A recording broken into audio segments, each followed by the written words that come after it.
finalmente, capítulo 12, que é o último capítulo dessa semana aqui no canal. Capítulo 12 do primeiro livro dos reis, que trata sobre a revolta de Israel contra Roboão, que é filho de Salomão. É um capítulo extenso, né? Não, até que não muito, 34 versos. Vamos lá. Tem alguns livros da Bíblia que tem capítulos extremamente longos, e isso é chato de ler, né? Porque meu propósito aqui é apenas a leitura mesmo, nem tem como eu trazer comentários, porque senão o vídeo fica muito longo.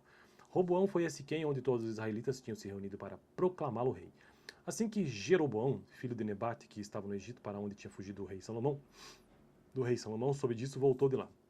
Depois disso, mandaram chamá-lo, então ele e toda a Assembleia de Israel foram ao encontro de Roboão e disseram: Teu pai colocou sobre nós um jugo pesado, mas agora diminui o trabalho árduo e este jugo pesado e nós te serviremos. Roboão respondeu: Voltem a mim daqui a 3 dias. Então o povo foi embora. O rei Roboão perguntou às autoridades que haviam servido ao seu pai Salomão durante a vida dele: Como vocês me aconselham a responder a este povo? Eles responderam: Se hoje fores um servo deste povo e servir, dando-lhe uma resposta favorável, eles sempre serão teus servos. Roboão, contudo, rejeitou o conselho que as autoridades, que idiota, né?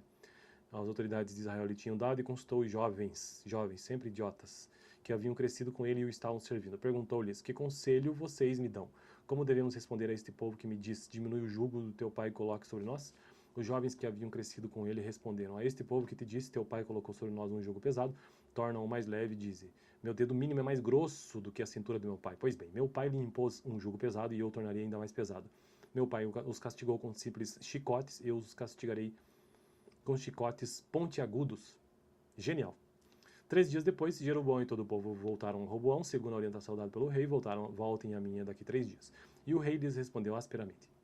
Rejeitando o conselho das autoridades de Israel, seguiu o conselho dos jovens idiotas, eu acrescentei esse idiota, né?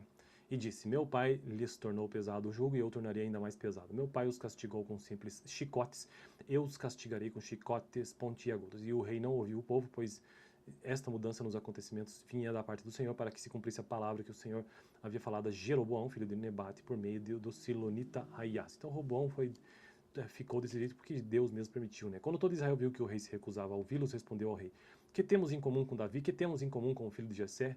Para as suas tendas, ó Israel, cuide da sua própria casa, ó Davi. E assim os israelitas foram para as suas casas, quanto, porém, aos israelitas que moravam nas cidades de Judá, Roboão continuou como rei deles. O rei Roboão enviou Adonirão, chefe do trabalho forçado, para todo Israel e mas todo Israel o apedrejou até a morte. O rei, contudo, conseguiu subir em sua carruagem e fugir para Jerusalém. Dessa forma, Israel se rebelou contra a dinastia de Davi e assim permanece até hoje, no tempo que foi escrito esse texto, lógico, né? Quando todos os israelitas souberam que Jeroboão tinha voltado, mandaram chamá-lo para a reunião da comunidade e o fizeram rei sobre todo Israel.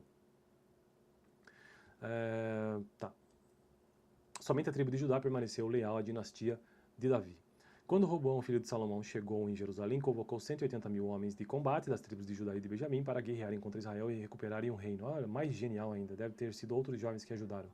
Entretanto, veio esta palavra de Deus a Semeias, homem de Deus: Diga a Roboão, filho de Salomão, rei de Judá, as tribos de Judá e Benjamim e ao restante do povo: Assim diz o Senhor: Não saiam à guerra contra os seus irmãos israelitas, voltem para casa todos vocês, pois fui eu que fiz isso. E eles obedeceram a palavra do Senhor e voltaram para as suas casas, conforme o Senhor tinha ordenado. Último trecho desse capítulo. Jeroboão fortificou Siquém, nos montes de Efraim, onde passou a morar. Depois saiu e fortificou Peniel. Jeroboão pensou: o reino agora provavelmente se voltará para a dinastia de Davi. E se este povo subir a Jerusalém para oferecer sacrifícios no templo do Senhor, novamente dedicarão sua lealdade ao Senhor deles. Roboão, rei de Judá. Eles vão me matar e vão voltar para o rei Roboão.